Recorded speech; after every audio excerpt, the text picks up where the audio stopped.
You're listening to the Apple Insider Podcast.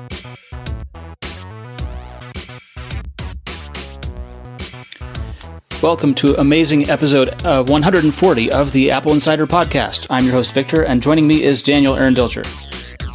Hi, from San Francisco. Welcome. It's a beautiful day here. Tell me about this iPhone 8. So I got the iPhone 8 thinking it was going to be the moderate improvement of the existing 7. The standout features are actually kind of similar to iPhone 10.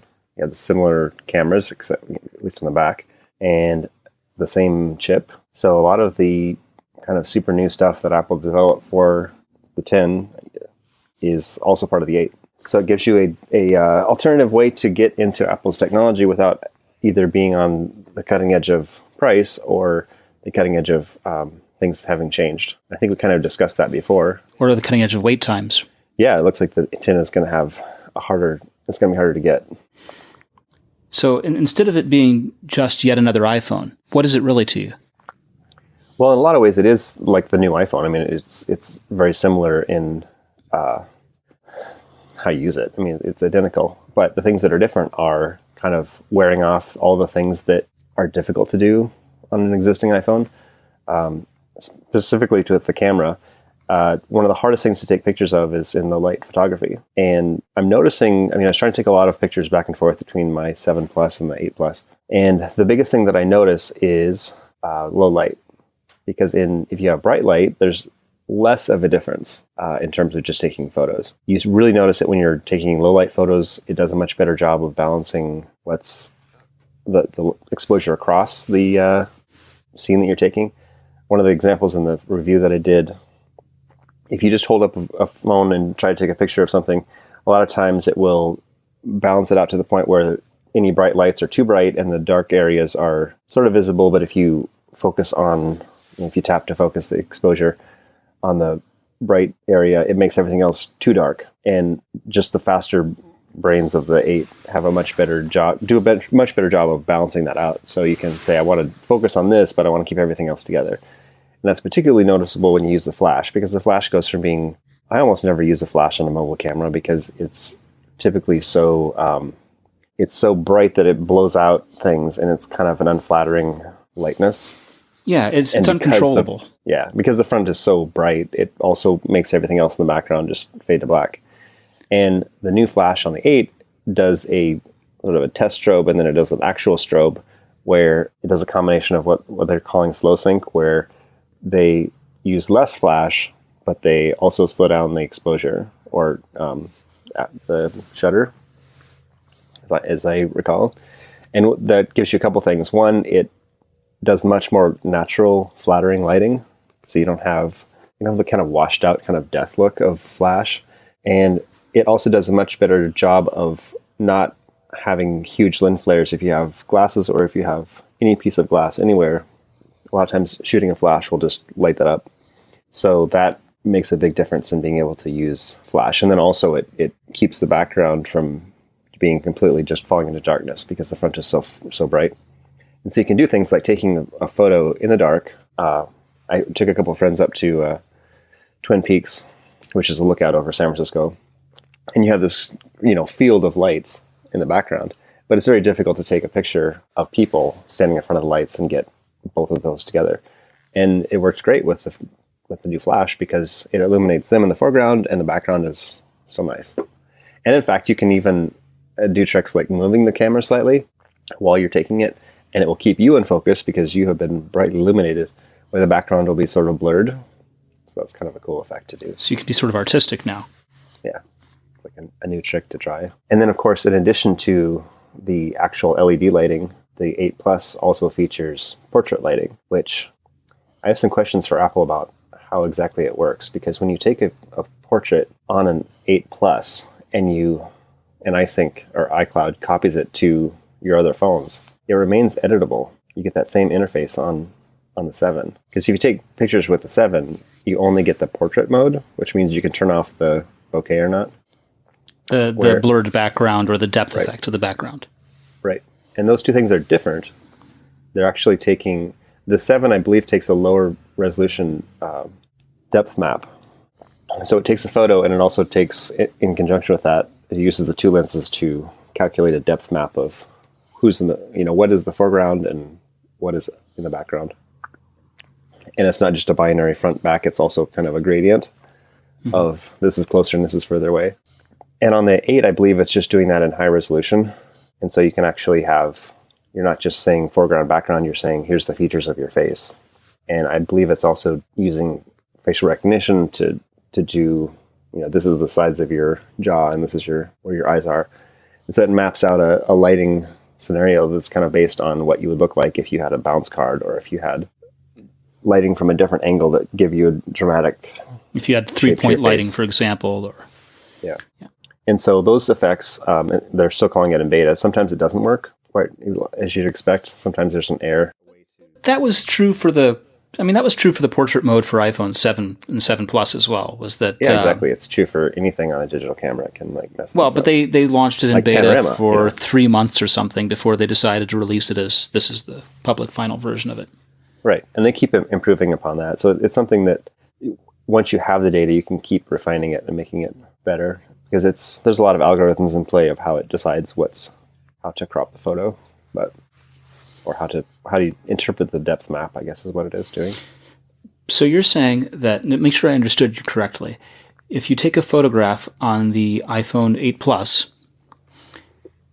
and then that photograph is synchronized with your iCloud photo library, and you check and edit that photo on your iPhone 7 or 7 Plus, and please answer to make sure I understand which one of those. I think it requires a plus. It requires the 7 Plus? I'm not sure about... Well, I'm not sure about that because I haven't actually tried it back to an earlier non-Plus phone.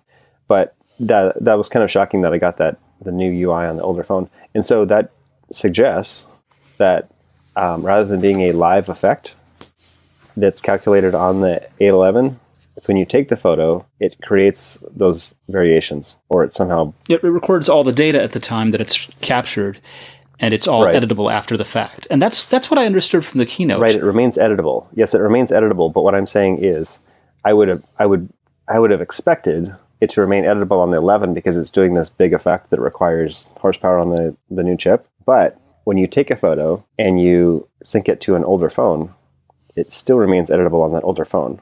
So with the new interface.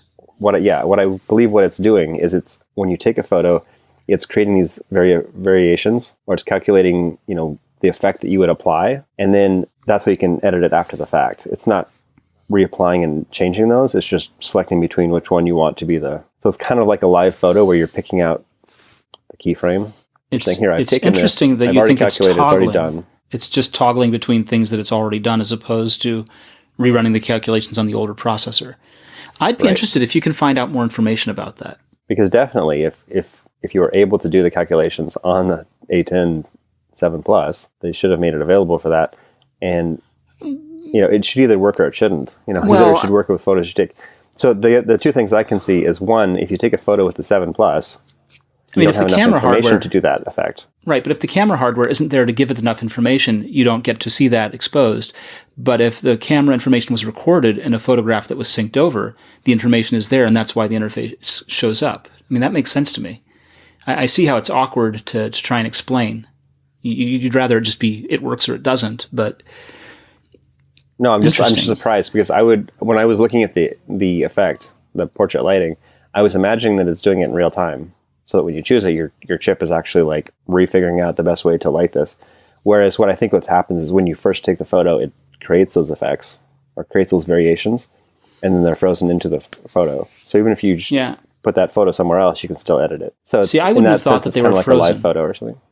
Yeah, I wouldn't have thought they were frozen in. I would have thought that it's recalculating it, and that it's the camera sensors that can't record the correct information for it to have that ability on the 7 Plus. I think the sensors are kind of the same. I think the biggest difference is the computational ability of the processor of the chip. The ISP on the A11 is what's doing those kind of changes. That's why in a parallel example, if you can take a low light photo on the 8 that's going to continue to look better than a low light photo that you took on the 7. Even if it syncs over to a 7, it doesn't get worse because it's not recalculating anything. It's just looking at something you've already... But the other thing that would matter about is in the future, if Apple improves that portrait lighting feature, it wouldn't necessarily improve photos that have already been taken. So they're not going to be recalculated. So that's something I'd like to clarify, because that's kind of an interesting idea of whether it's just taking a solid, whether it's taking a frozen, artwork. This is done, it's finished. You can pick between the alternative versions of it, but it's been frozen in carbonate. This is the George Lucas debate all over again. Well, it's just trying to understand Should things be remastered, basically? Yeah. But you raise a good point about the image signal, the image processor, and its role in this. Right. Clearly, if it's the image, if the sensors are the same, and it's the image signal processor in the middle that's the different part of the chain, then that becomes important to know. It could be doing it live on that image signal processor, and you're right, it just doesn't have that on the other phone. It's interesting. Definitely look into that if you can. What else did you find from using the iPhone 8? What else was a surprise for you? Let's see, what's surprising? I think, wireless charging is kind of a handy idea, but the power delivery, USB power delivery, and being able to charge rapidly is so much nicer. I mean, it's like, to me, it's like such a bigger deal to be able to intently, purposely get your phone up to charge much faster. And it's kind of interesting to do comparisons of, here's a previous iPhone connected to the fastest way I know how to get power into it on a iPad charger or something, and then here's plugged into USB-C, and you can watch it go up. Oh yeah, no, I know that experience. It does get warm as you charge it. But when I traveled internationally, I use an Android phone sometimes, and I was last traveling with a Huawei-made Nexus 6P, which fast charges using a USB-C connector. And it's like you say, it's really revelatory just how quickly you can charge a phone, and when you have zero battery and can have it full in a very short period of time, it makes a big difference, doesn't it? Yeah. Yeah, it's very frustrating especially when you're traveling, you go out but I mean, I typically carry around a battery with me that can charge it up a full charge or two. Yeah, but what if you didn't have to do that any longer? Yeah, I wonder if there's battery packs that support power delivery. I haven't seen any. That's a good question. I haven't seen any.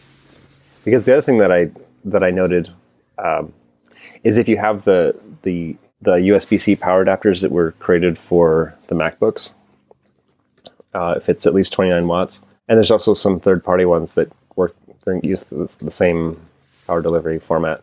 So power delivery has a couple different things, and so the MacBooks are also using the same technology to power. It's basically just using a higher voltage and it's delivering power, so it requires a couple things, one of which is a bigger wire. So the skinny light lightning cables that have shipped with iPhones forever were never designed to be transmitting 14 watts of power, or 14 volts of power. So you do need to have a new cable, which is not cheap. And that's probably something that I wouldn't want to experiment with too much, seeing what kind of cables you could. Can you remind me, does the iPhone 8 use Quick Charge 3? Do you remember? Power delivery is a specification that's part of USB, and it is parallel with USB 3 and USB-C. So it's not just because something is one of those doesn't mean it's the other one. Right, but it's a part of that USB 3.1 spec. Okay. Right, so having a USB 3 cable doesn't necessarily mean that it supports power delivery, and Correct. So on. Yeah. It looks as if there are battery power banks that support power delivery. Yeah, I would imagine so. The MacBooks, if you plug your phone into the MacBook, I notice it does not charge at a faster rate, even if you use the USB-C to Lightning cable. Yeah. And also MacBooks, if you plug a MacBook into a MacBook Pro, it kind of trickle charges. If you plug a big MacBook Pro into a MacBook, you get like 2 watts. Yeah. But which is not enough to do anything. It says it's not charging, like when you plug an iPad into a 5-volt charger. Right. It will light up that it's charging, but in fact will not charge. It might even drain. Well, it says that it's plugged in, but it's not charging because it's not getting enough to charge fast. Yeah. If you turn the display off, you'll get a little bit of charge, but I mean, it'll slowly go up. But so the thing about these battery banks is that many of them that have power delivery on the port that charges the battery. They don't necessarily have power delivery on the output side of that. So you could recharge your battery quickly, but you may not necessarily charge your device quickly. Right, which is the same deal as the MacBooks. So they take power delivery, but they can't pass it on. So you can't daisy chain them together or power them outright. Yeah, that's what it looks like. Very cool. So it's, I found that wireless charging was very convenient on other devices, but like you say, it's not something that is nearly as much fun as recharging quite fast. You plug it in and you're done, versus putting it down and hoping that it's charged enough when you pick it up. Yeah, the handy thing about wireless power or wireless induction charging is that it's a standard, so that if everyone's using the same one, in an airport or something, you don't have to have 3 or 4 different jacks. Or alternatively, instead of having a USB port, you just have the ability to lay your phone down on a pad. And I've seen a couple of these things around. It isn't quite as ubiquitous enough to be useful. And USB is quite useful for a lot of things. So there's a lot of things you could do with USB in terms of powering different kinds of devices that you have different cables for that might not be able to power over a wireless pad. But yeah, so it has some potential for convenience. One of the things that I've found in airports is that there are sometimes USB ports that are installed in, say, the armrests of the seats in the lounge or the armrests in the seats of the gate area that don't necessarily charge all devices. For example, I can plug an iPhone into the USB port on that charger and it won't do a thing. I have to get out the USB brick and do it through the wall, through regular power connection. Do you think that now that Qi is a standard that's adopted by, of course, other phones and now the iPhone, that we'll see it proliferate much more, that it'll become ubiquitous and will start to matter? I think there's sort of a style element to it. And the other thing that's going to keep changing is how fast wireless charging charges. And so the standard also, like Apple's working on this idea of having multiple devices on the same pad. It's kind of more for a consumer thing, but because a pad can only charge it, right now the iPhones only support 5, eventually it'll support 7, which is it's not terribly fast. It's similar to the little tiny block that they ship with, and it would still be slower than the larger block that, most people are aware that an iPad USB block will charge faster. And there's a lot of adapters for your car, or even some battery packs that will say, this port is regular USB and this port is Lightning USB. It's 2.1 amps. Right, which is 2.1 or the 2.4. 10 or 12 watts. And it's noticeably faster. So the same thing is going to probably happen to wireless charging, to where you go to an airport and it's like, wow, we installed these charging pads. And it's like, oh, they're old style ones that only charge at 7 watts in a couple of years. So, right now USB is, USB-A is really common and useful, but we're also seeing this sort of tipping the iceberg towards USB-C. Eventually, we're going to have perhaps ports changing. Because the other thing is with USB-A, the old style USB, it's also limited in how much power it can deliver. Because it was only ever designed, USB-2 is only designed to deliver 2 watts, really. Right, but there are USB-A connectors for USB 3 and 3.1. It's just that, and they have a lot more conductors inside of them. One of the difficulties is you can't really tell what you've got when you're looking at those, right? Yeah, but most the big indicator for ports that are USB 3 installed, is that are not anything. Yeah, they're USB 2 at the most. There's least common denominator. So that's kind of the same issue for wireless charging, is it's going to be the lowest common denominator kind of thing. The most universal port, at least in the United States, is the AC power. You can always plug whatever you got into that. But then you have to have more cables and whatever. You end up with the sponsored by Samsung charging posts in airports and so on. So what has been the thing you've enjoyed the most? You said the charging, but what else have you really found that has made this iPhone better than all the other iPhones that came before it for you? Well, definitely the camera. That's what I've been spending most of my time looking at. Just being able to take better pictures and having some of the details handled for you. So you can kind of focus on what you're trying to take a picture of instead of trying to figure out why it's blowing out this area of the photo, or why you're getting so much grain in low light, or why try to take a picture with a flash and it kind of destroys the photo. So I use my phone as a camera so much that's a really compelling reason to upgrade. There's a couple other features that in addition to the wireless charging, the True Tone display is nice. It took me a while to kind of figure out what I thought of it, but I'm noticing more and more, it just feels kind of more natural. And particularly in comparison with my previous phone, which I never saw anything wrong with when I was using it, but when I kind of go back and forth between them, I noticed that when I'm in sort of softer, warmer light, it's commonly looks really harshly blue. And so what True Tone does is it keeps the screen looking the way a piece of paper would look in the lighting that you're in. So it's doing constant color management to look natural, to kind of reflect your environment instead of just being like this cold, unchanging display technology. So that's kind of growing on me. The screen looks great. I don't see a big difference between. I don't see a difference between that and the previous 7, which was quite a good quality screen. The OLED screen that comes on the 10, I haven't examined it with a microscope, but it has that like lush black look to it that looks glossy because the blacks are so black, because it's a totally different technology. Instead of creating a picture and shining light through it like an LCD does, it's actually all those pixels are illuminating. So it's if pixels are not illuminating because they're black, they're super black. Whereas on LCD, it's saying this is black and then it's shining a light through it, and hopefully there's not a whole lot of light coming through, but it's still kind of like a gray black compared to OLED. Yeah, that's one of the hallmarks of OLED. So you have that incredible high contrast feel to the phone. I mean, it looks kind of warmer, but obviously I notice it most when I'm comparing between the two phones. But should anyone be concerned about that? If they're trying to do like things that are color dependent or color critical? I don't think so. It's kind of in the same vein as night. What's it called?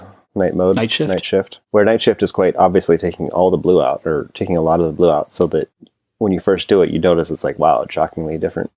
But then after a minute, your eyes kind of adjust to it, and you don't see that as much. And it's kind of a similar idea that once you turn on True Tone, it becomes sort of natural.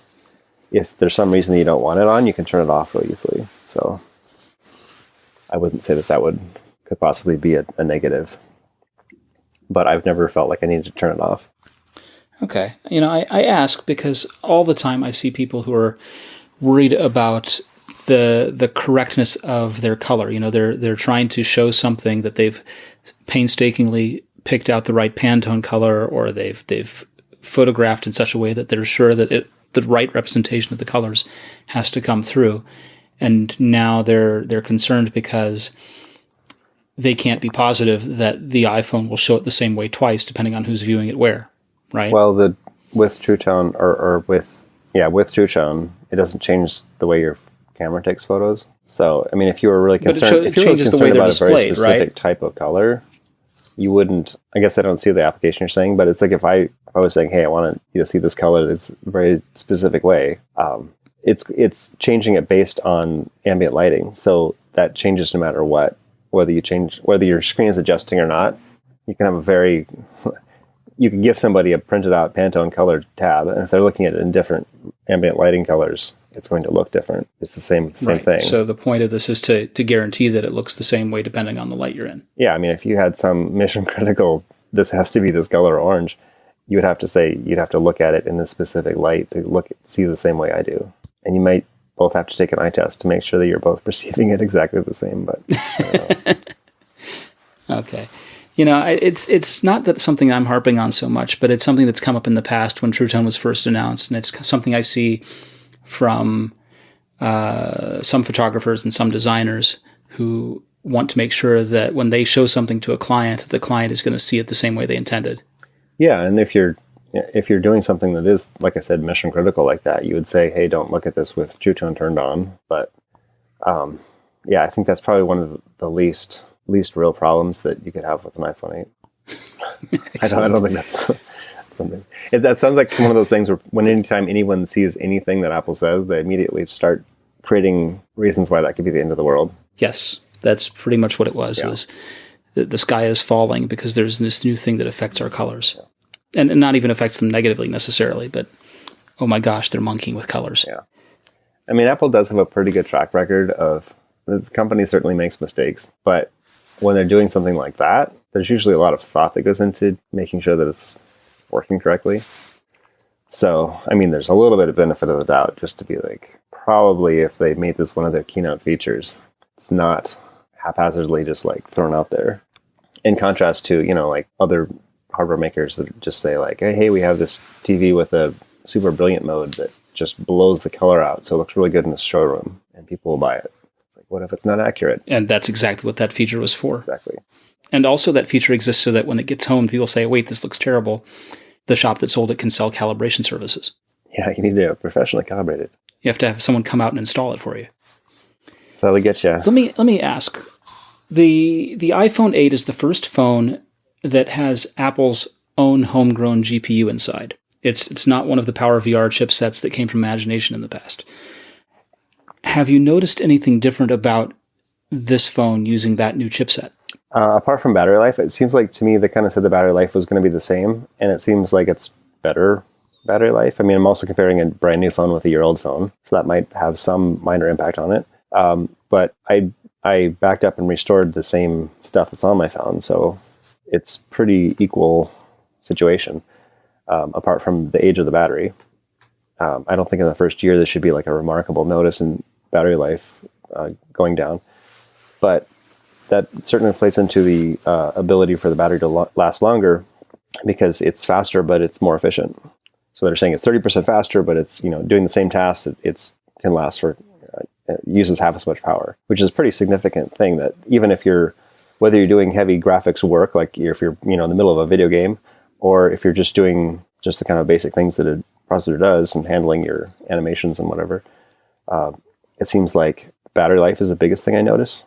There are the 6 Plus was the first iPhone I've ever noticed that just felt kind of like a little bit slow. And I think a big part of that was the fact that it had, it went from the 4-inch iPhone or the 5-inch iPhones, the iPhone 5 series had almost 1 million pixels or something. It was like 750,000, something like that. And the standard iPhone 6 had, if I'm saying this right, I think it's like around 1 million, and then the Plus is almost 2 million. So it's a big jump in how many pixels you're having to push. And it's the first time it ever felt like there was sort of a little bit of an Android-like pause or, jitter in animations and things. It felt a little bit slow. Sometimes you turn the phone and it's kind of like there's a little slight hesitation that you really notice because you're used to an iPhone being so buttery smooth all the time. And every year that gets a little bit better, and it feels like it's also better on the 8. And there's also a lot more animations in iOS 11 that I notice. So it feels like it's doing more work, but it's doing a better job of it. There's still, it can still always get faster and more dialed in, but that's another kind of interesting aspect of when we're talking about the 10 coming up, is it has an even higher resolution, but it's also has the same sort of aspect ratio. It's kind of like a tall version of the 7. It's a taller version of the smaller phone, even though it has a higher resolution than the Plus. It's not like the Plus format, where you have sort of a wideness to it. The Plus is a little bit wider. And you notice this when you switch it to landscape mode, where you don't necessarily get all of the same toolbars and stuff that you'd have room for on the Plus size device. Right. And the Plus actually has they call it a standard mode and a zoomed mode. And the zoom mode is basically looking like a standard phone, a standard iPhone scaled up the 4.7 screen, right? I wish they had another mode that was kind of the other direction, where everything was like a little bit smaller and tighter, scaled down so you could even see even more. But sure. Okay, so let's close out the iPhone section for a second. Go ahead and give us one final thought on the iPhone and where you think the iPhone 8 fits in. Well, one of the things, and then I'm going to do an ad read, okay? One of the things that you talked about was the rumor of having a new 10 in the future that would be like a 10 Plus. Right. So there's a rumor that we have here that suggests that next year, 2018, that Apple will launch a jumbo-sized 6.4-inch iPhone 10. And this story comes from The Investor, who reported on Monday that citing local parts makers, that instead of making a 5.28-inch OLED phone, that instead 2018 looks like a 5.85-inch phone and a 6.46-inch model. And they also suggest that, well, there could be a possible insertion of a greater than 6-inch LCD model on the line somewhere. That Apple has reportedly signed several contracts with Samsung for multiple OLED-sized screens. Yeah, and we know that Apple likes to change the resolution of their phones just like frantically every year. That's not true. But over the whole when you read history, sarcasm, that when you read your sarcasm with that heavy of a veil over it, it's hard to hear it at first. Yeah. That was not thinly veiled at all. No. So, in the whole history of iPhone, Apple has changed the resolution how many times? I mean, they went to Retina. There was the change between 4 and 5. Well, they changed Retina to the 4, right. So that was putting twice as many pixels on the screen to do nothing more but just make everything sharper.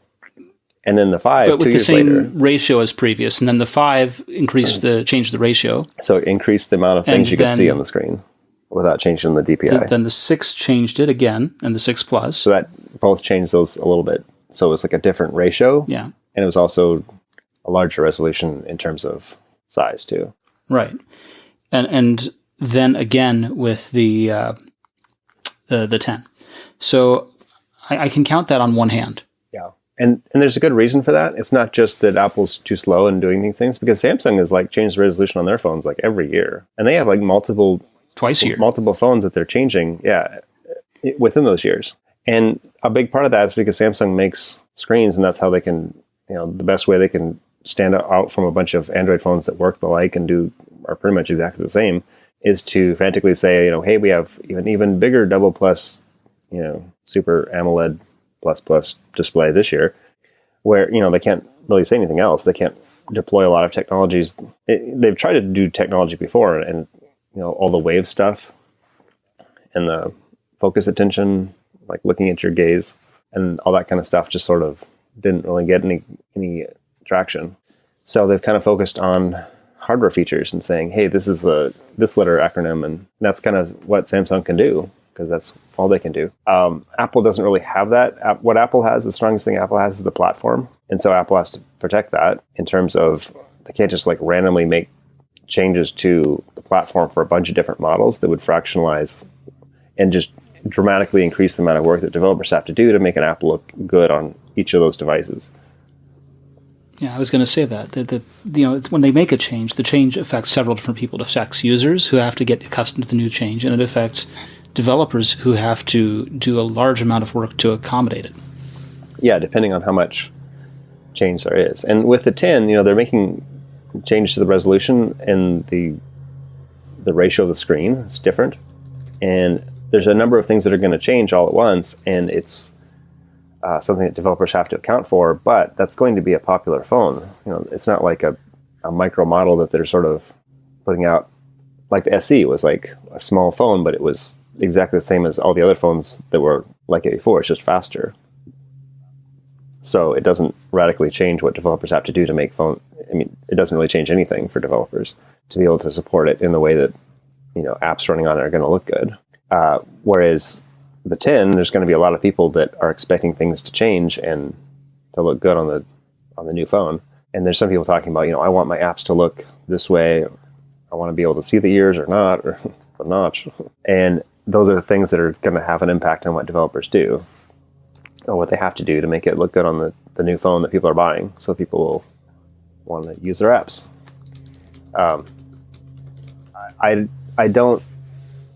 There was a clear reason why Apple came out with this strategy of having the 6 and the 6 Plus, because they're covering a couple different bases. Going forward, they now have the most phones they've ever sold, the most generations of phones that are basically, you have the SE from the holdover of 5 era. You have the 6s, which are a variation of price, basically, based on features. And then the new 10, which is sort of the future. So going into the future, does Apple need to have a 10 and a 10 Plus? Well, it kind of depends on how well, whether people are really wanting to have a larger screen or just a bigger screen. Because this is the screen of the Plus in terms of size, a larger screen, but it's in a smaller case. I think there are two ways that people use a plus-size device, and it's a broad generalization, but the first way is the way that you said, right? You would prefer that there was a zoom out mode that allowed you to pack more on the screen, right? Right. So there are people that use it in regular mode, like you do, that try and fit as much as they possibly can on the screen to take advantage of the larger screen. But at the same time, there are people, and sometimes the elderly fit into this category, who like to zoom in, or people who have eyesight difficulties, who like to use the zoomed part, so they have the larger screen with everything represented larger on the screen, so that they can actually see what they're looking at and use the device and have it be accessible to them. So there's definitely a utility in having a larger sized device. The question is, what do you do with that screen size? Right, and how do you accommodate those two very different types of users? Right, there's a reason why you'd want to have larger screen sizes, but those accessibility features can work on any size phone. So you can even have a very small phone that has larger text on it. The 6 and 6 Plus both, or those two generations, or those two models, both support the idea of having zoomed content, and you can use accessibility to zoom it up even larger. But there are tons of consumers who buy the larger one on the basis of their eyesight, whether it's sensible or necessary or not. That's the choice so you can they're put making. more bigger text on a bigger phone. With the 10, you can put similarly large text and almost as much on a phone that's the size of a 7 is the idea. Now, whether there's demand for... So I think most of the demand goes towards, like what you're saying, for people who want to have bigger text, be more readable. And I'm kind of like the other side of that spectrum right now, until my eyes totally go downhill, is wanting to have more on the screen at once. You can read more text, kind of things. Whether or not people want to have a larger screen, because a much larger screen is based on having a larger device. At some point, the size of the screen is sort of deciding how big your device is going to be. It's kind of like spinning optical media. If your music is on a CD, your player can only get to be so small before the CD is like sticking out the side. But whether or not there's a demand for people who want larger and larger, physically larger phones, I think that the 10 is going to... I think it really hits a sweet spot in delivering a lot of the functionality of the Plus for whatever reason people want it. Because a big part of it's not just bigger text, it's also having your photos bigger. If you look at a photo taken on a 7 and you compare it to a 7 Plus, it just looks better than 7 Plus because you can see more of it. And, you're seeing across, high resolution. So on a 10, it's going to be slightly less wide, but you're still getting resolution and it's physically, the screen size is almost as big as the Plus. It's just the overall case is smaller. So I'm kind of wondering if that's going to be a good compromise, because before you had to kind of have two different screen sizes to prevent the phone from just getting too big. Because originally, when the 6 came out, the 6 and 6 Plus, there was only something like 10% that went for the Plus, and every year that's gotten bigger. And this year, I'm hearing people talking about that it looks like the Plus is selling about half of the 8s. Now, in part, I think that's because a lot of people who want a smaller phone are waiting for a 10. But just the demand for having a bigger screen phone is going up. So it's interesting it will be interesting to see how much of that demand goes towards the 10 as a form factor. And right now it's going to be a little bit held back because of it's significantly more expensive. I see all these reviews and they're saying, oh, the 10 is just a little bit more. It's like $300 more. That's a significant amount for a lot of people shopping for phones. But I think also it's kind of like the car market, where if you remember in the 70s and 80s that the price of cars suddenly jumped upward because of all these new technologies that you needed to have on a car to be safe enough, and it created sticker shock. But eventually people just got to the point where it's like, oh, this is how much a car costs, we're going to pay for it. And I'm not going to pay for a cheaper car, even though there are cheaper cars that I could find around the world, because I know that they're not really safe. Because I've seen a similar looking car in Mexico, once it crashes, it's like people inside are dead. Right. Well, and cars that are sold in country have to comply with that country's safety rules. So it's not like you should feel bad necessarily about buying a car in your own country. But you're right. The prices have gone up extremely. When you and I were kids, it wasn't not even the 70s, in the 80s and 90s. You could buy a Hyundai Excel for, $6,000? I mean, that wasn't a nice car, but... It was not a nice car, but it was plastic. Basic transportation. Right. It was in fact probably the worst car that Hyundai ever made. Had a reputation for terrible engine problems. But, you could get affordable transportation and drive it until it broke, which was relatively quickly after you drove it off the lot. But now, in order to buy transportation, you end up spending, $25,000? The median price is somewhere in the 30s. And for a lot of people, that is a large part of their income. A large percentage of their income is going towards paying for a vehicle, and people do it because it's kind of important to have a car in most places. But because your job depends upon it, right? There are some places where you simply don't have access to public transportation. And it's the same kind of thing with having a phone. Is there's so many things that we need to do that are kind of dependent on having a phone, just access to information and being able to get information about your flight or contact somebody immediately, or all these things. There's so much value. And not just for work, but it's also kind of like a car where it's a combination of need to have and also love to have and enjoy. And it does all the things, it allows you to do all the things that make you happy, kind of thing. And so I think that there's less price sensitivity than a lot of people think. There's been kind of a narrative for years and years talking about how Apple is just in terrible trouble because the price of phones are just going to plummet to zero, basically. And we've seen that happening in Android land, but it's not happening in iPhones. iPhones just keep getting more expensive. And they're getting more expensive because Apple's driving the technology to retain that value. And that's something that everybody else wants to do. I mean, Google tried to do it. Samsung is trying to do it. They just haven't been able to do it. And you have companies like Essential. Here's Andy Rubin saying, hey, we're going to take this Android technology and make a good phone out of it. And, they make this fancy phone with a lot of leading technology, but they can't sell 5,000 of them. So it's not just getting expensive. It's also being able to deliver an expensive product that people find value in and be able to support it and have it something that people find reliable and think is going to, to see it as something that's going to safeguard their data. And Andrew Rubin's bet is that there was a market for a super expensive Android-based phone from the person is the namesake for Android, and that also had connectors on the back for accessory devices to attach to it. And the question is, he thought for sure that there was that market, but it's one of those things where you ask yourself, okay, so how do you identify who those people are, and how do you find those people? How do you reach those people? And I think they spent a lot of time identifying what they wanted to have out of a phone without really identifying how they were going to reach the people that were going to buy the thing. Which is kind of a Google thing. I mean, it's kind of what Google has been doing over and over again, is coming up with a whole lot of the ideas about, hey, we could do this, we could do this, and then we do this, and they don't think about, how are we actually going to sell this? How are we going to get people to know about it? Before Andy Rubin did Android and came to Google to do Android, he was one of the people behind the Sidekick. Do you remember the Sidekick device? Right. Danger.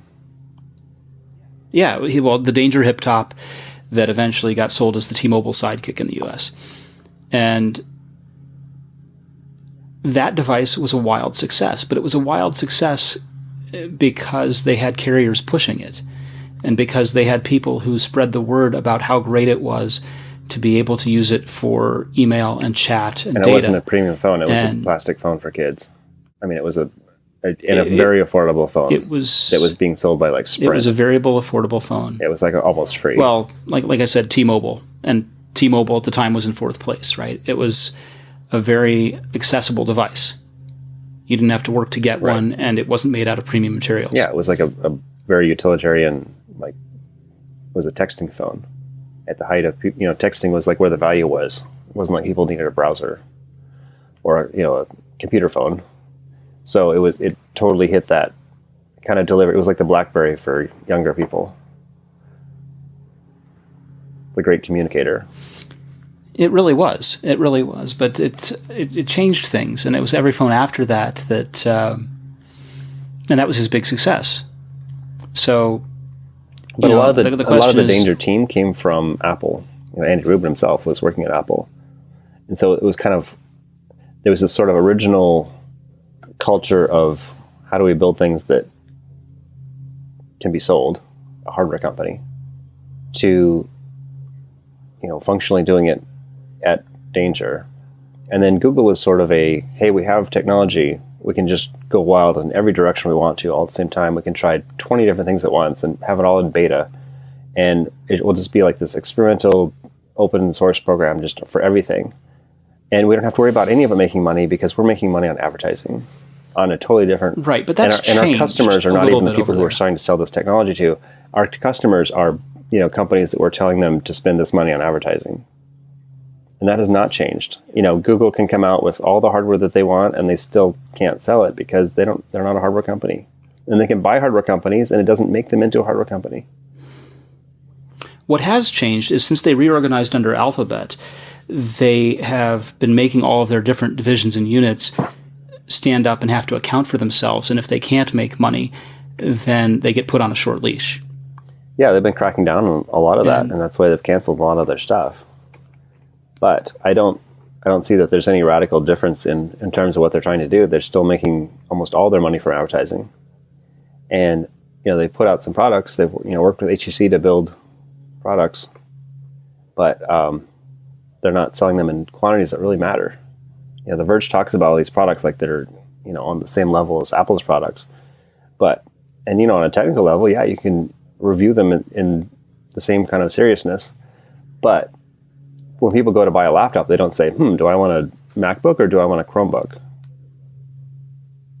Nobody's making that decision. Right, because the customer that would ask that question is never going to ask that question because there are two different budgets and two different needs.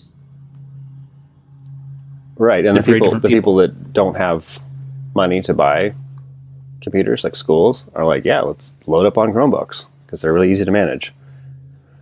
And people who say, I want, something that works and that, it's flexible and does a lot of things that I already do and works with the software I want, they're not going to say, should I buy a Chromebook? Because maybe I can just do everything in Chrome with some extensions. Yeah, so it's not an open market of, who's going to buy this stuff. And it's a very similar thing with phones. That there's people who are just like, I hate Apple and I'm never going to buy anything that looks like an iPhone unless it comes from Google, then I'll buy it. But that segment of the population is quite small. And it's not really that important because those people also don't pay as much for apps and they don't pay for a lot of things. So they're not creating that kind of market for people who buy apps or subscribe to content.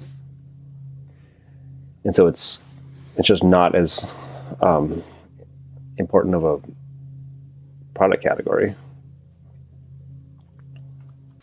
Support for today's show comes from Audible. Audible content includes an unmatched selection of audiobooks, original audio shows, news, comedy, and more from leading publishers, broadcasters, entertainers, and business information providers. Unlike a streaming or rental service, with Audible, you own your books, so you can access them anytime, anywhere, from almost any device, including your iPhone, iPad, Android, or even an Amazon Fire tablet if you have one of those.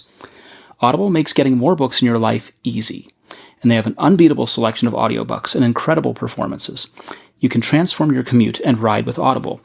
And they have such a huge catalog of books. For example, I like reading biographies, and there's one in Audible by Chris Ann Brennan, who was, of course, had a connection with Steve Jobs, let's say, without giving too much away. And she wrote a book called The Bite in the Apple, a memoir of my life with Steve Jobs, and that is in Audible. So you can go ahead and click through and listen to this book. And even better than that, if you sign up for Audible with audible.com/AppleInsider, you get a free audiobook with a 30-day trial. That's audible.com/AppleInsider for a free audiobook with your 30-day trial. Dan, tell me about the iPhone 10 and what the supply bottleneck is. Well, we had a lot of people reporting that obviously the sensor bar is the most, Apple described it as being the most complicated stuff they've ever done. And that structure sensor is difficult to build. So that keeps getting repeated. I mean, it's kind of obvious that would be the bottleneck, but they keep officially repeating it as if it's just, as if the sky were falling. Well, I mean, if it's news, like this is probably what's going to be hardest to make. So it looks like there will be constrained supply, be hard to get. I think Apple does best when it has a product that everybody wants, and it say, here's a huge supply and everybody can buy one. But when you are pushing technology, when you're innovating, it's hard to do that. And we've seen the last several products that Apple's had, AirPods, can't quite make enough to fill the demand. It would be better if Apple could. It's clearly not doing it to just, create the impression of lines. It's they talk about when you're skiing, if you're not falling down, it means you're not trying hard enough. And there's a couple expressions like that in sports. So, if you're not failing a little bit, you're not really trying. And the way that Apple micro fails, you might say, is to do things that are kind of on the edge of its ability. It's not just doing things that are really simple and easy. And especially when you compare other companies, you see that, the PC industry has just been like dumping out just, here's the same thing with a little bit more megahertz and a little bit more RAM. And for years, that's kind of an HP sort of thing. That's how a big company runs. And the effect of that kind of thing that, HP isn't doing as well as Apple has done, because Apple's really pushing the boundaries in terms of like what it can deliver. And with 10, it's like we're pushing it even faster, because Apple could have just released the 8 and said, here's a new iPhone, and everybody could have complained about how boring it was while they still bought it anyway. But in shipping the 10, which is a harder thing to do, so they made significant improvements to the 8. But with the 10, they're kind of radically changing a lot of ththings that they didn't have to change, but they're changing those things to kind of deliver something that is ambitious. And what comes with that is it's going to be more difficult to build. And every year they've done stuff like that. With the 7, they didn't have to make it waterproof. They could have gone another year without it being fully waterproof. But by pushing to constantly try to do the best they can, and that's what other companies are doing as well. Samsung is constantly also pushing, but rarely do we see the news that Samsung can't build enough of this to meet demand. So let me ask you, another problem that we've seen is the reports of crackling from the iPhone 8 speaker, that there's an audio glitch during calls. I haven't experienced that on my phone, but I did see the article that you wrote about it. They're addressing so there are a number of people reporting it to Apple support pages, and it seems to be a small number of people.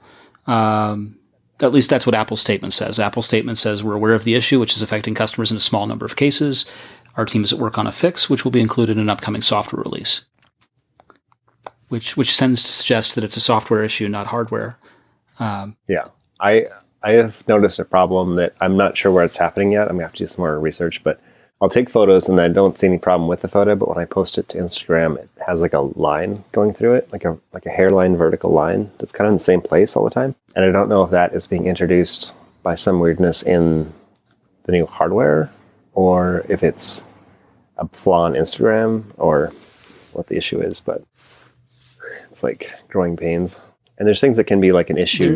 It seems like there's some display issues in iOS 11 where it will do something a little wonky sometimes. Like I'll wake it up and I'll have the notification panel come up, and then I'll immediately sign in. So it'll put my apps on top of notifications instead of painting the wallpaper of the homepage, which is like a little screen weirdness that is not typical for iPhones to be weird like that.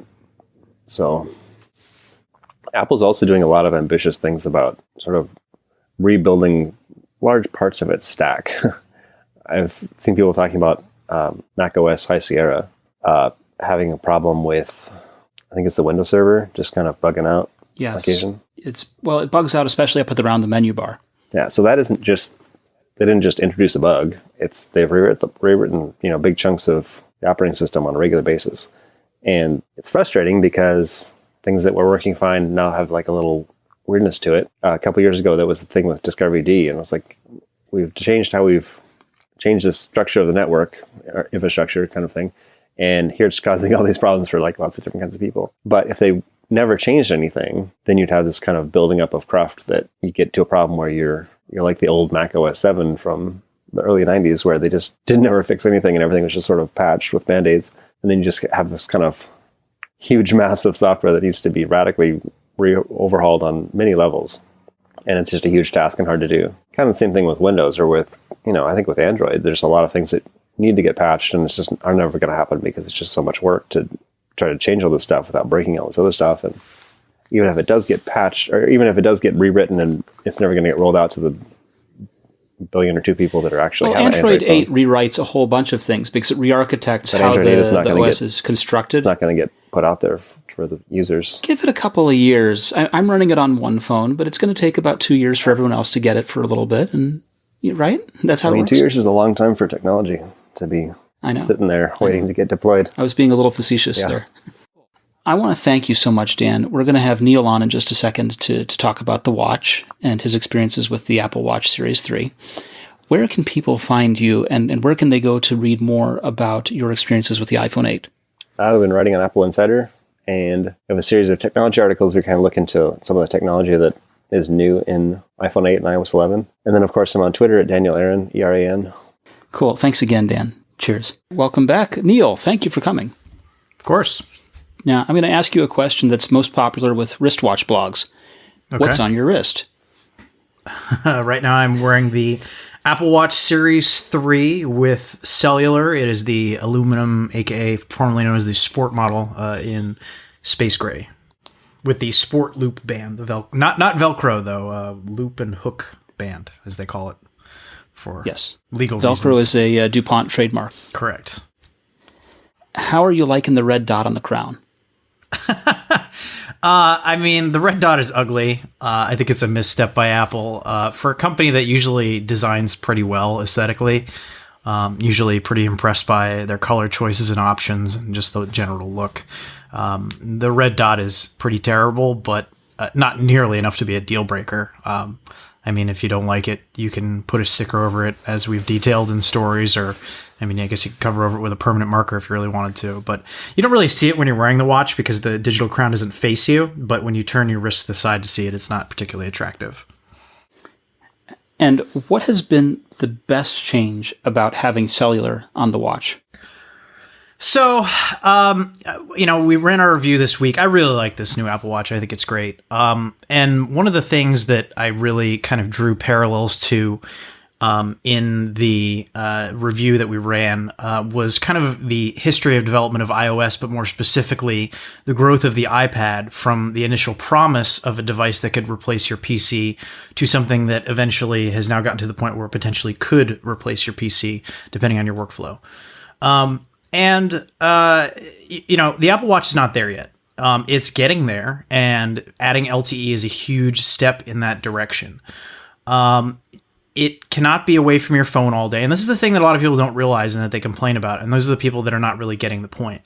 There's a reason that when you set up your Apple Watch, you still have to initiate it from your phone, and you still have to go through the whole process, and it's still tethered to your phone, and it still backs up from your phone and all that stuff. And that is the problem. That is the reason that people are upset, because you still have to use your phone for a majority of the day. It's not meant to be used on its own without your phone for 24 hours a day. You could theoretically do that, but you're probably not going to get the battery life, especially if you work out, use GPS, audio streaming, that sort of stuff. I know that you like to run. Yes. Tell me about what it's like to run with the Apple Watch and where you're at with your review of it as it ships.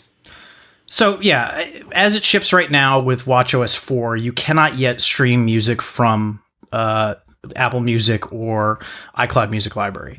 What it ships with is the ability to sync music from your iPhone and store it on the watch itself. And that is fine, but it gets a lot better when you have a watchOS 4.1 and you can stream. That's in beta yet, so that wasn't mentioned in my review, and it's not really fair to go into that because that's a product that's going to be forthcoming. But Apple says it's going to be coming next month in October. But for now, you can have your music locally stored on your watch. You can go for a run, which is stuff that you could do before. But the difference is now you're in touch, you're connected. So, I went for a run. I've gone for a few since I got the watch, but you get a text message or you get a phone call, and you're no longer missing it. You no longer find out when you get back from your run. It's just there. It's with you. You get it. So things that you would do before, like, for example, you get a text message on your watch, and you would look down and you would see that you have a message. And if you wanted to respond to that message, it was convenient to be able to look down at your wrist and see that, but it wasn't particularly convenient unless you were in a situation where you couldn't access your phone or it was rude to access your phone. It wasn't really convenient to just use the watch because you have your phone on you. Your phone has a bigger screen. It's more luxurious. It gives you the opportunity to type and do those sorts of things that you can't do on a small screen on your wrist. The difference now is when your phone is gone, you no longer have that ability, and so you're kind of in a way forced to use the watch. And it's not a bad experience. You have options. So like texting is probably the biggest thing I think for a lot of people that they're going to really enjoy with this, because people don't make a lot of phone calls anymore. It's mostly texting, getting messages, that sort of stuff. So you can dictate with Siri. You can scribble on there, write letters, or they have quick responses that you can scroll through just to tap on. And obviously, you're not going to want to have a long conversation with a little watch like that, or as Steve Jobs said when the iPad first came out, write War and Peace on it. But it is really convenient for, you just raise your wrist, talk to Siri, send out a text message, and then just lower your wrist and go. And it just kind of gets out of the way. So, I went for a run and I got a message and then I responded to it real quicker. Yesterday I was out running some errands that, I even have to be exercising, and I just didn't bring my phone with me. And you dictate the response, and then if you have AirPods in, it's even better. And now, because Siri actually talks to you, you don't even have to stare at your wrist to make sure that it's done or that it's sent or whatever. It just talks to you, and you can lower your wrist and go back to what you're doing. So it just kind of gets out of your way. And so when you want to do things like send a text or make a phone call or do whatever, you can do it. It's not necessarily going to be as easy of an experience as it would be on a phone, but it's certainly much easier because it's just on you. You don't have to worry about it. You're not like obsessively checking it. It's kind of like technology that gets out of the way. And I find it interesting that this is happening now as the phones are getting bigger and Apple's kind of moving away from one-handed use. And it almost feels like this is Apple's appeasement to people that don't necessarily want big phones or don't want to have their phone on them all the time. And I hear from a lot of women who say things like, the pockets in their pants are too small. You got to carry a purse. You can't have your phone on you, whatever. This is a great product for somebody like that too. Not just somebody who wants to exercise or stream music or whatever. Somebody who just wants to get out of the house for 3 or 4 hours and not have their phone on them and not be checking Instagram and not have to bring a purse or a bag or a big phone or whatever. I think that there's a lot of use cases for a product like this that go beyond just the fitness and that sort of stuff. The phone anxiety is a very real thing where you feel like you're missing out, or you're, somebody may urgently be trying to reach you and you don't have your phone on you. And this certainly addresses that, but there's also a more practical application to it. And that's even without the music streaming. And I think that the music streaming alone is going to be a game changer. What kind of downsides have you noticed? Is there any downside that some of our listeners should be aware of? I mean, the main thing you have to be aware of is battery life. If you are using it in what Apple considers to be a typical use case, which would be an hour or so of working out and streaming music, and then regularly checking throughout the day. And when they say an hour of working out, they mean without your phone nearby, just on LTE. That'll get you about 18 hours of use, which is pretty good. Now, if you try to leave your phone at home all day and get an hour workout in and, send texts and check the news and all that, you're not going to get that much. If you're doing heavy LTE use constant, you're only going to get about 4 hours out of the watch. So you'll get, half of a workday essentially. But it's not meant for that. It's not, the technology's not there. The physics of it aren't there. This is something that's the size of a stack of a couple silver dollars, really. It is not meant to be an iPhone free experience. You have to connect it to your iPhone to set it up. You have to connect it to your iPhone to back it up.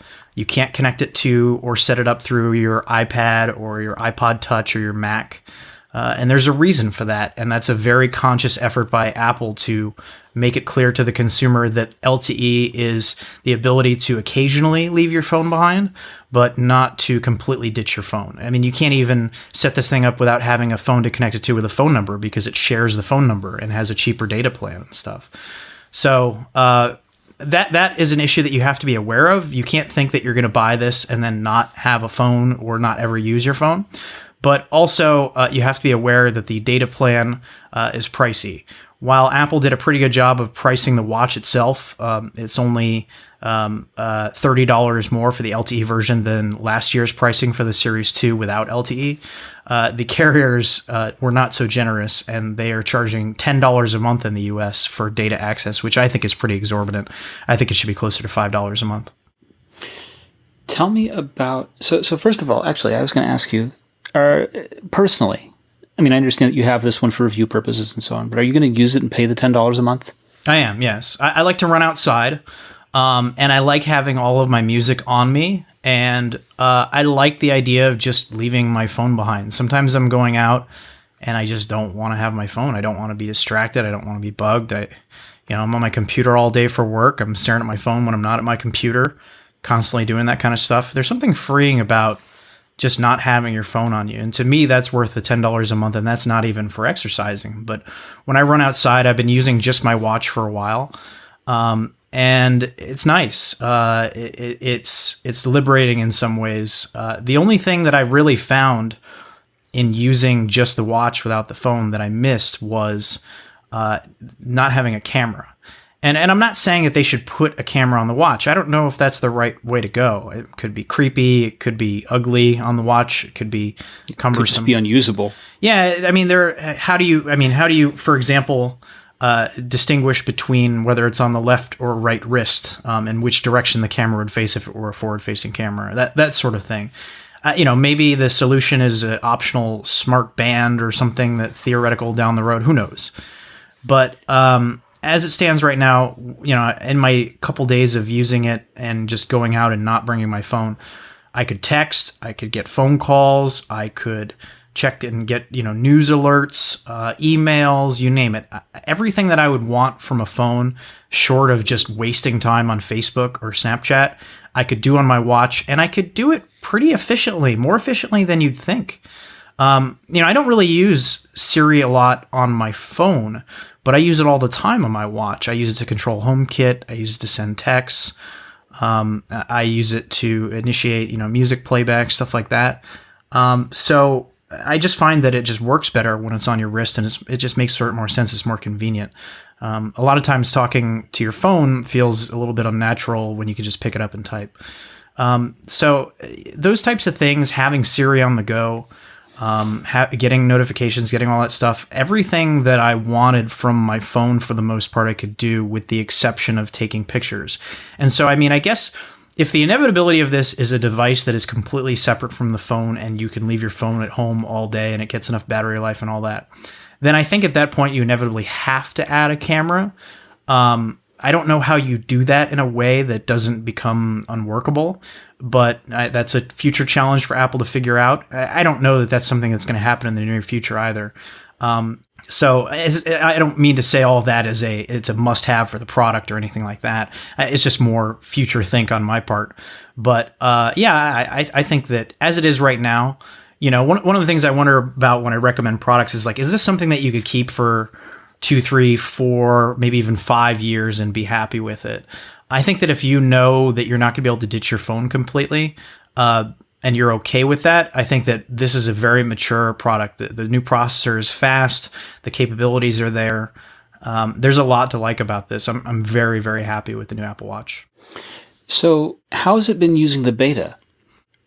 So watchOS 4.1 beta came out this week. I have to warn everybody, if you install a watch beta and things go wrong, as they have for multiple people on our staff, including you, right? Oh, yes. Yeah. You have to you can't reset it on your own. It's not like your phone where you can just reset it, roll it back, whatever. You have to take your phone hardware, put it in the mail, ship it off to Apple, wait a few days for them to fix it, and then send it back to you. That's because there's no diagnostic port on the watch for you to access as a user. There's no place for you to do it. They have to take it and do it. So I say that because don't install betas unless you really know what you're getting into, because you could screw it up. I do this for a living. I have to write especially on the watch where there's no way that you can recover it by yourself. Yes. So I took the plunge because obviously I'm excited about the ability to stream music and also need to be able to write about it for work and stuff. So I wouldn't usually install a beta one, but I went for it. And thankfully, fingers crossed going forward, but it installed okay and it works. So I went out yesterday and I ran some errands and I was streaming music while I did that. Worked with it like a charm. And then I went for a run last night, about 3 miles. And it was about because I had to recharge it or put it on the charger while it was updating. So I guess it was like halfway through the day, it was topped off at 100%. By the end of the day, my battery was at 52%. And that included a little over a half hour of running, and about, another half hour to 45 minutes of running errands, without my phone on me, LTE use, music streaming, sent a few texts, that sort of stuff.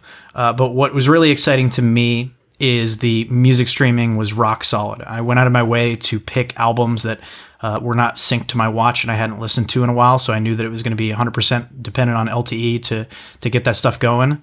And as soon as the music started playing, didn't cut out on the Bluetooth end, didn't cut out on the data end.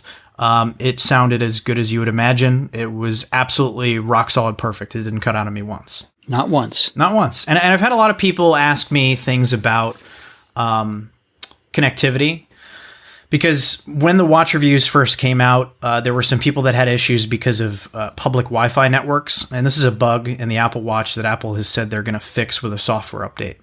I have not run into this issue because I went through a purge of all public Wi-Fi networks before I even set up my watch, because I was aware of the bug. But basically what this means is if you connect to, Starbucks Wi-Fi or McDonald's or your local coffee shop or whatever, that requires a screen to bypass in order to get onto the Wi-Fi, this information is shared from your phone with your watch. So your watch is going to defer to Wi-Fi networks when it can find them because the LTE battery life is so poor. The problem is it doesn't know when there's a portal to access, and because there's no browser on the watch itself, there's no way for you to get past that portal, the gateway. So the watch connects to a Wi-Fi and then hangs onto it even though it has no data. So then what happens is your phone's away and you don't really understand why your watch isn't working and why you don't have a connection. I don't see this being a big issue going forward because Apple has said they're going to put out a software update, and I imagine it'll probably arrive pretty soon and that it will address that bug, and that'll be the end of that and no one will remember this. But other than that, the LTE connections have been fine for me. I haven't had any issues. Anywhere I get reception with my phone, I get reception with my watch. I think the general rule I would say is if you have 2 or more bars on your phone, you're going to get a connection on your watch and it's going to be fine. Obviously, if you don't have a connection with your phone in that area, it's not like the watch can make up for poor areas of LTE reception. If AT&T is doing a bad job, that's not the watch's fault. What has been the best improvement? What's been the best thing about this? I mean, I think the fact that you can now access Siri on the go because of LTE. I mean, obviously, everything that you can do before you can now do on the go with LTE. But simple things like checking sports scores and stuff. It's nice to be able to do that and not have your phone on you. And it's nice to have Siri talk to you because, like I said before, you dictate a text, you then lower your wrist and you know that it's sent. You before A, the processor was slow, and B, Siri didn't talk, so you have to kind of hold your wrist up and stare and give it like a 1 Mississippi, 2 Mississippi before you got a response. Now you can it just gets out of the way. It's like, all right, I've dictated it, put your wrist down, and a lot of times before you've even fully lowered your wrist, it's already sent it and telling you that everything's cool. But it just feels good to be able to get it out of the way. I've said this so many times here on the podcast. The best wearable devices are ones that just get out of the way. And yes, you can interact with the watch, and yes, the experience is pretty good when you interact with the watch, but the best situations are where you just kind of raise your wrist, get what you want, and then lower it, and then get on with your day. It's a small wearable device for a reason. It's not a big screen. It's not meant to watch YouTube videos or anything like that. Awesome. Neil Hughes, everybody, the editor-in-chief of AppleInsider.com. Where can people find you? Of course, I just said it, didn't I? You can find me at AppleInsider.com, and you can follow me on Twitter at ThisIsNeil. And I would encourage everybody to check out our iPhone 8, iPhone 8 Plus reviews from Dan, the Apple Watch review from myself, and then Mike has our Apple TV 4K review, which will be running very soon. So keep your eyes peeled for that. I've been using the Apple TV for a few days now. And it's pretty nice, and I think people will be pretty happy with that upgrade if they have a 4K TV. Excellent. We look forward to all of those. And I want to ask our listeners, if you have used the Apple Insider app on the App Store, please feel free to go ahead and leave us a review for it. If you haven't used it yet, now's a perfectly good time to download it and check it out and stay up to date on all of your Apple news. And while you're at it, you can leave us a nice review on the podcast on iTunes. Thank you so much for listening. We will be back next week.